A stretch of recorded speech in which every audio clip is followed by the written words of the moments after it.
everybody. I'm Ilkay Altintas. I'm the Chief Data Science Officer at the San Diego Supercomputer Center. Today is actually the first day of my 23rd year at UCSD, so it's sort of an anniversary. And I was also fortunate enough over the last couple of years to be a part of the Data Science Institute and see it grow into the shape it is now today. So at SDSC, I lead a division called Cyber Infrastructure and Convergence Research.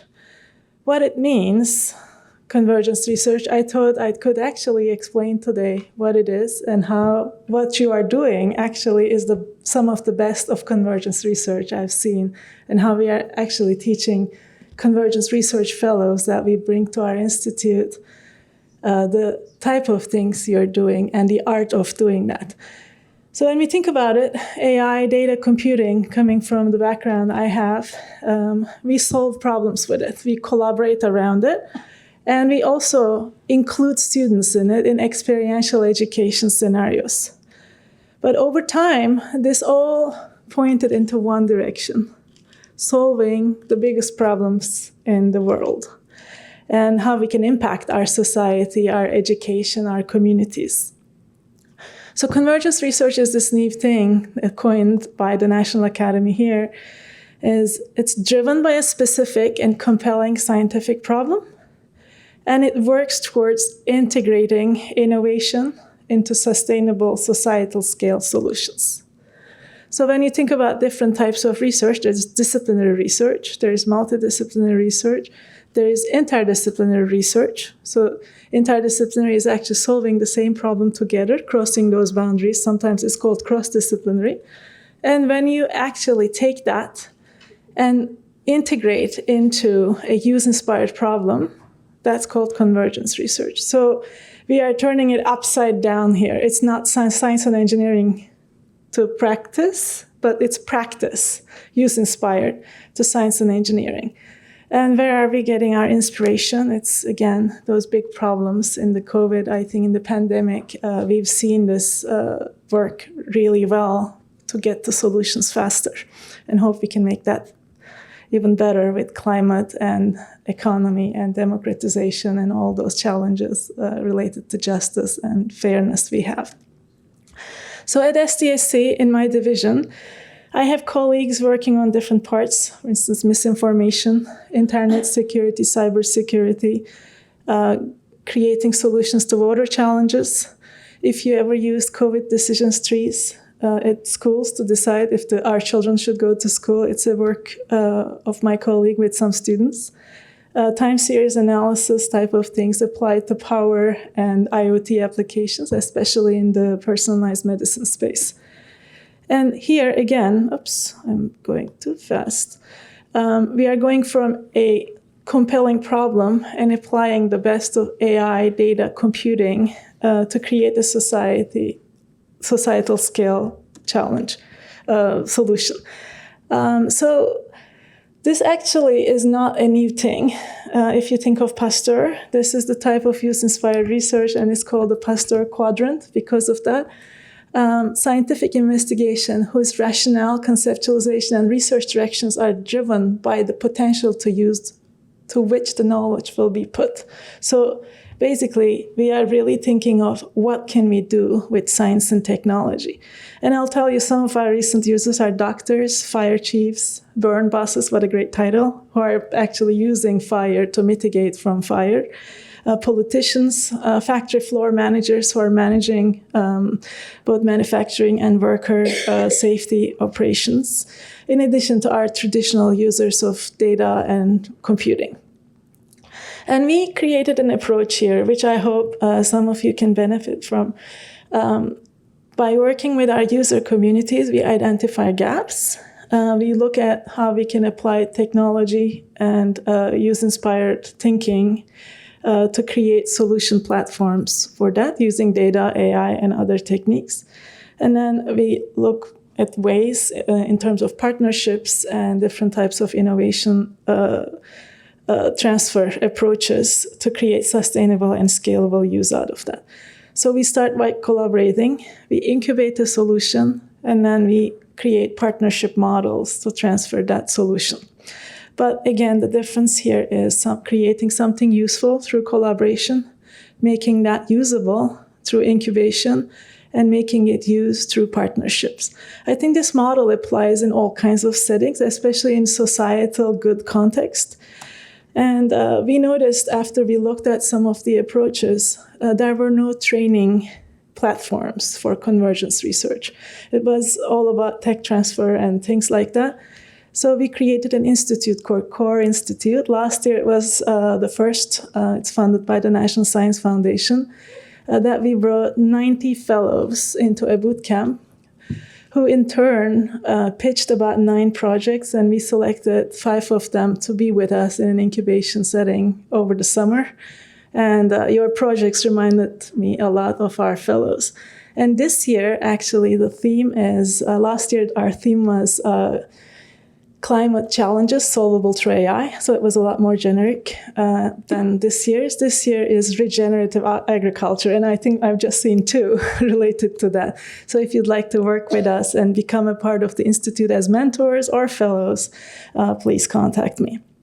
Of course, other things about convergence research is it needs cyber infrastructure, computing, and AI, especially scientific AI. Scientific AI is different because it has a different need for explainability and interpretability.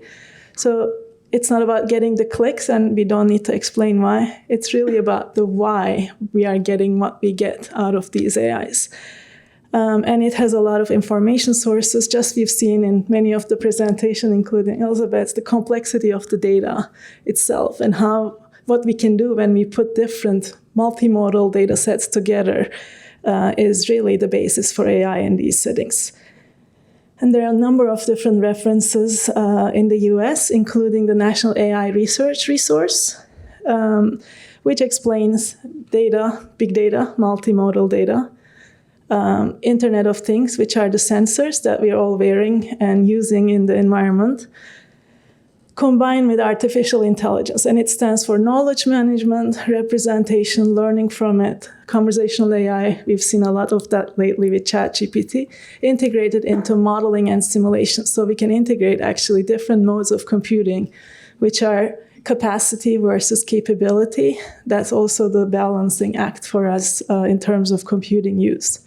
So how can we be ready for this scenario? So we notice it's not just about science plus AI methods, but it's also the deployment of it and making sure we are ready in terms of the computing and data infrastructure for these, but also in terms of responsibility, in terms of interpretability, explainability, and creating the right culture so that we can be ready for AI, not just from a technical perspective, but from a social and societal perspective as well.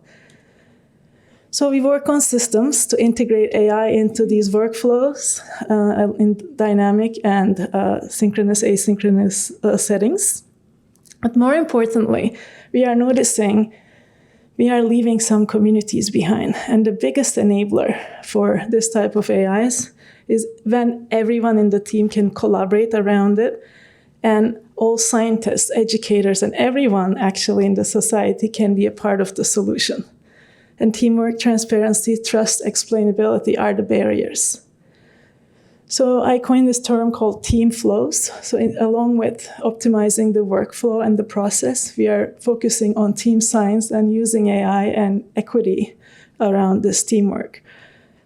So enabler of team flows is then data federation, knowledge management, readily available standard data services, and also equitable access to infrastructure. So infrastructure can come in terms of, the Chancellor talked about storage, computing, and other things.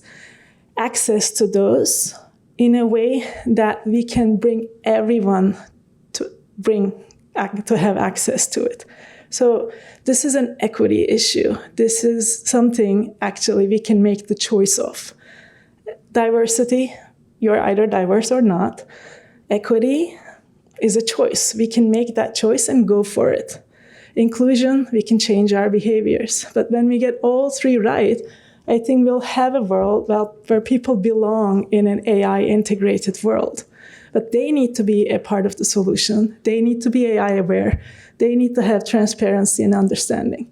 So we recently received this grant, which is also the pilot project for the National AI Research Resource called National Data Platform. And the whole goal of the National Data Platform is to combine open data, open science, data services around it, and infrastructure systems, and to overlay a set of services and education gateways so we can make everyone have access to AI and create equitable infrastructure and services, but also solutions that are directed towards equity. And our first three in this is wildfires, earthquakes, and food security, all of what I've heard today as well. So those are our first three case studies to test the capabilities of the National Data Platform.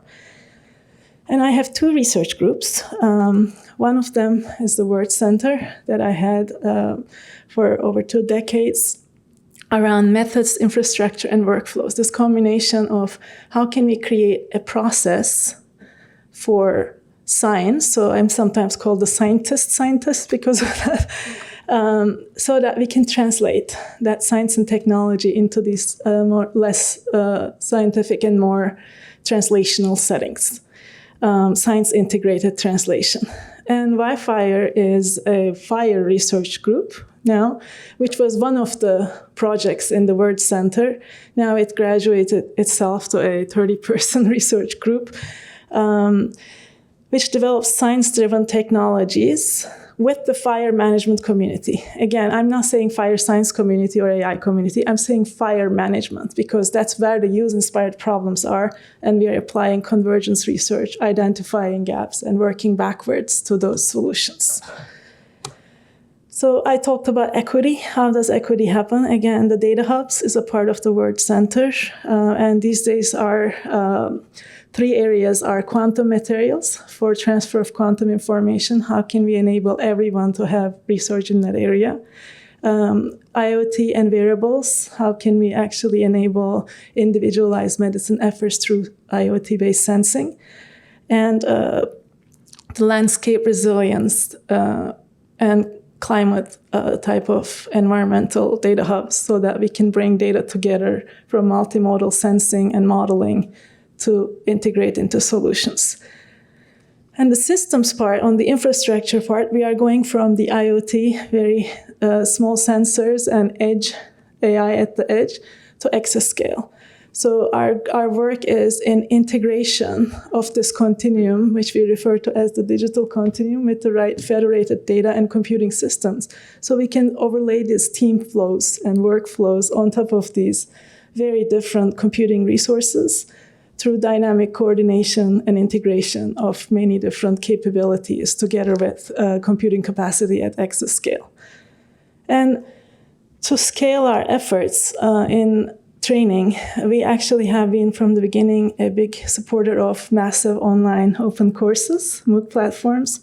We built, for instance, a record-breaking big data specialization. 1.5 million students worldwide went through it, especially from the Global South, which makes us really proud. Data to product specializations, day camps, and we do a lot of training scenarios.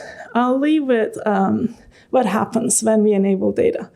The YFire Lab was a Word Center project to build an infrastructure that we now refer to as YFire Commons.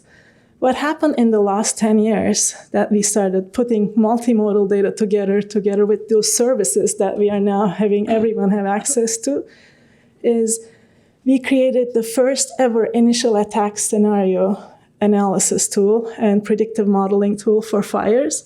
So we were able to change the conversation on how California does initial attack in the first couple of hours of the fire. We can now use real-time data and models, and it became a $30 million governance program that we manage through UCSD. We are expanding this to Colorado and Washington actively, identifying their problems, not shrink wrapping fire math and giving them to use it, but again, that collaboration partnership approach.